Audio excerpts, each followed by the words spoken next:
Hello friends, welcome to my class. आज हम जानेंगे कि गोलीय दर्पण द्वारा प्रतिबिंब कैसे बनते हैं।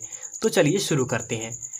गोलीय दर्पण द्वारा प्रतिबिंब बनने के कुछ नियम हैं, तो आइए सबसे पहले उन्हें देखते हैं। तो सबसे पहले हम अवतल दर्पण के लिए पढ़ेंगे। ये कोई अवतल दर्पण है, ये उसकी मुख्य अक्ष है। तो कोई किरण मुख्य अक्ष के समांतर अवतल दर्पण पर आपतित की जाती है तो वह उसके फोकस से जाती है, परावर्तित होकर फोकस से जाती है। दूसरा नियम है कि यदि कोई किरण अवतल दर्पण के वक्रता केंद्र से जाए,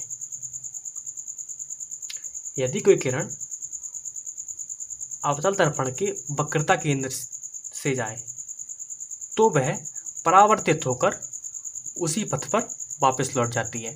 तीसरा नियम है कि यदि कोई किरण अवतल दर्पण के फोकस, ये फोकस है, ये वक्रता केंद्र है, तो यदि कोई किरण अवतल दर्पण के फोकस से जाए, ये फोकस से जाए, तो वह परावर्तन के बाद मुख्य अक्ष के समांतर हो जाएगी। तो बेसिकली ये जो तीसरा नियम है वो पहले नियम का रिवर्स है। तो इन तीन नियमों की सहायता से हम देखेंगे कि वस्तु की विभिन्न स्थिति के लिए अवतल दर्पण द्वारा प्रतिबिंब किस प्रकार से बनता है। तो चलिए शुरू करते हैं। सबसे पहले हम मानते हैं कि कोई वस्तु अनंत दूरी पर रखी हुई है। तो ये अवतल दर्पण है, ये इसकी मुख्य अक्ष हो गई, और ये मान लीजिए इनफाइनाइट दूरी पर कोई वस्तु ये रखी हुई है। मान लीजिए ये कोई वस्तु है। तो पिछले तीन नियमों की सहायता से हम प्रतिबिंब की स्थिति को क्लियर करते हैं। तो मान लीजिए कोई दो किरणें इस प्रकार से हैं।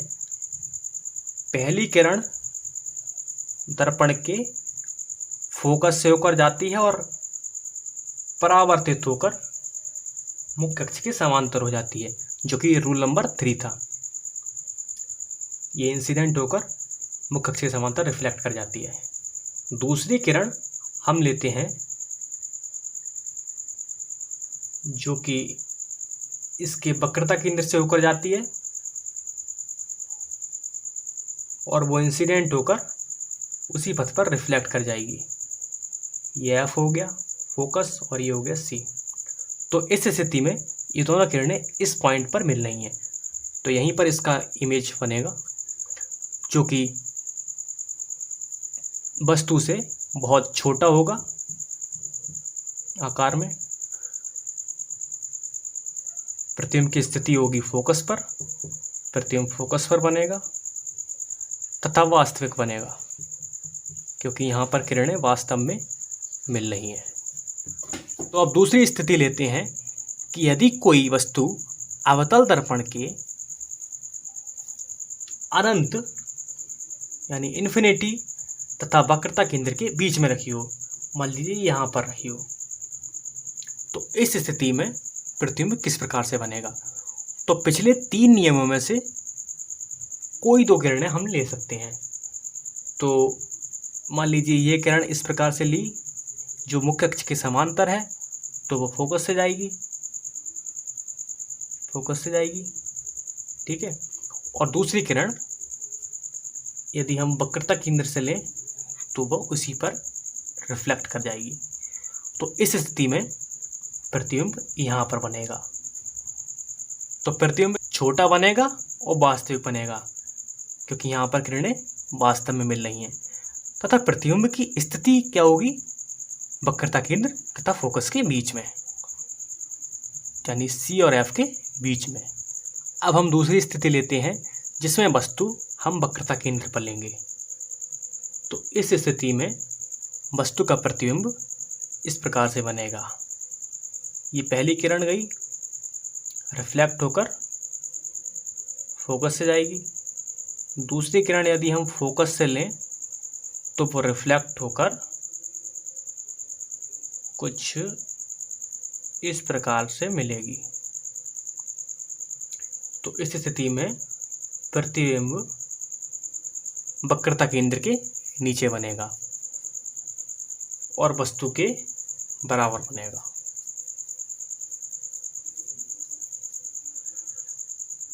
तो प्रतिबिंब वास्तविक होगा तथा वस्तु के बराबर होगा।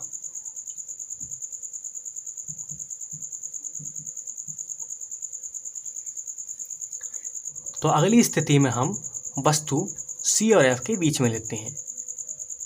मान लीजिए यहाँ पर कोई वस्तु है, तो इससे चलने वाली पहली किरण मुख्य अक्ष के समांतर है, जो कि वो फोकस से चली जाएगी, और दूसरी किरण यदि हम फोकस से लें तो वो मुख्य अक्ष के समांतर चली जाएगी। तो इस स्थिति में प्रतिबिंब यहाँ पर बनेगा, जो कि वस्तु से बड़ा होगा, वास्तविक होगा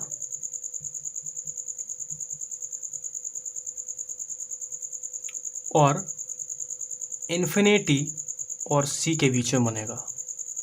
अगली स्थिति में यदि कोई वस्तु फोकस पर रखी हो, तो इससे चलने वाली पहली किरण फोकस पर रिफ्लेक्ट हो जाएगी, और दूसरी किरण यदि हम इस प्रकार से लें, जो कि ये इंसिडेंट तो हो रही है मिरर पर, यानी अवतल दर्पण पर आपतित हो रही है, और ये रिफ्लेक्ट होकर इसके वक्रता केंद्र से जाएगी।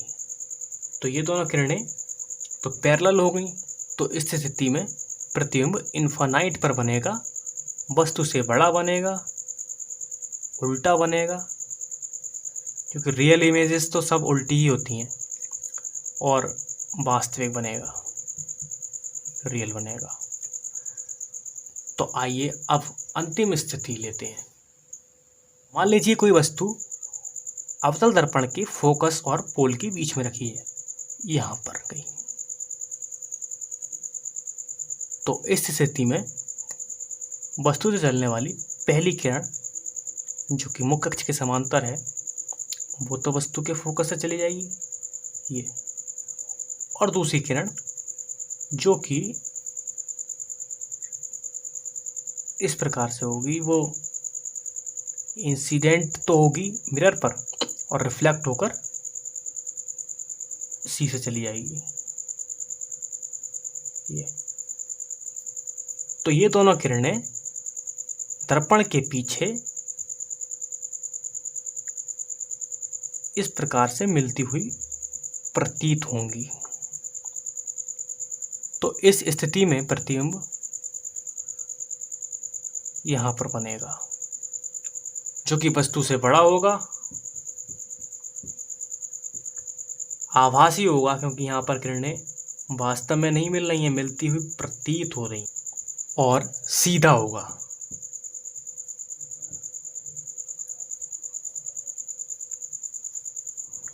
Trick to remember.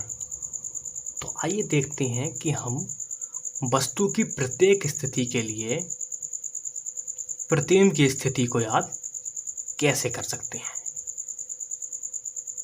तो ये पोल है, ये F फोकस है, ये सेंटर ऑफ कर्वेचर है, और ये इन्फिनाइट है। तो हमने देखा कि वस्तु की विभिन्न स्थितियों के लिए प्रतिबिंब की विभिन्न स्थितियां होती हैं। तो हमने कुल 6 स्थितियां ली हैं। तो मान लीजिए ये स्थिति 1 है, ये 2 है फोकस पे, ये 3 है, ये 4 है, ये 5 है, और इन्फिनाइट के लिए 6 कहते हैं। तो हमने देखा कि जैसे जैसे हम वस्तु को पोल के नज़दीक लाते हैं, प्रतिबिंब पोल से दूर हटता है। देखते हैं कैसे।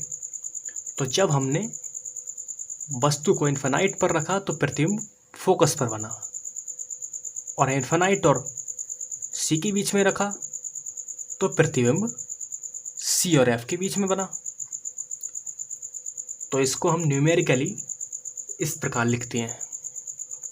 तो जब हमने वस्तु को 6 पर रखा तो प्रतिबिंब 2 पर बना, 5 पर रखा तो 3 पर बना, 4 पर रखा तो 4 पर बना, क्योंकि सेंटर ऑफ कर्वेचर पर रखा तो सेंटर ऑफ कर्वेचर पर बना, 3 पर रखा तो 5 पर बना, 2 पर रखा तो 6 पर बना, और 1 पर रखा तो वो मिरर के पीछे बना। तो हम देखते हैं कि वस्तु जब पोल के नज़दीक आती है, देखिए 6, 5, 4, 3, 2, 1, तो प्रतिबिंब पोल से दूर हटता है। देखिए 2, 3, 4, 5, 6 एंड मिरर के पीछे। तो इस प्रकार से हम इसको याद रख सकते हैं। Thank you so much for watching my video.